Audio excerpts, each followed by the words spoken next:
ତୋରି ପାଇଁ ତୋ ପାଇଁ ସିରିଏଲରେ ଦେଖିବାକୁ ପାଇବେ। ରାମ ଆଉ ରୁହି ଯେତେ ଚେଷ୍ଟା କଲେ ବି ସେ କେବେ ଚିକିର ସତ ପରିବାର ସାମ୍ନାକୁ ଆଣିପାରୁ ନାହାନ୍ତି। ଆଉ ସେଥିପାଇଁ ରାମ ଆଉ ରୁହି ପୁରା ବ୍ୟସ୍ତ ହୋଇ ପଡ଼ନ୍ତି। ଏପଟେ ରୁହି ପୋଲିସମାନଙ୍କ ସହ ଝଗଡ଼ା କରିବ ଆଉ କହିବ ଯେ ଆରେ ସେ ଦୁର୍ଗା ଏବେ ବି ବଞ୍ଚିଛି ଆଉ ସେ ତମମାନଙ୍କୁ ଟଙ୍କା ଦେଇଛି, ସେଥିପାଇଁ ତମେମାନେ ମୋତେ ହାଜତ ଭିତରେ ରଖିଛ। ଯଦି ଥରେ ମୁଁ ମୁକୁଳି ଯାଏ ନା ତମମାନଙ୍କର ଚାକିରି ଖାଇଯିବି। ଏତେବେଳେ ଲେଡି ପୋଲିସ ରାଗିଯାଇ କହୁଛି ଏ ଝିଅ ପୁରା ପାଗଳି ହେଇଯାଇଛି। ଏ ଝିଅ ହିଁ ଚିକି ଅଗସ୍ତିକୁ ମାରିଛି।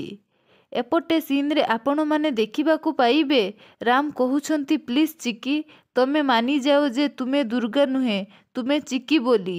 ଆଉ ଏତେବେଳେ ଚିକି କହୁଛନ୍ତି ମିଷ୍ଟର ଅଗସ୍ତି ତମକୁ ମଧ୍ୟ ତମ ଉର୍ବି ୱାଇଫ୍ ପାଖକୁ ପଠାଇଦେବି।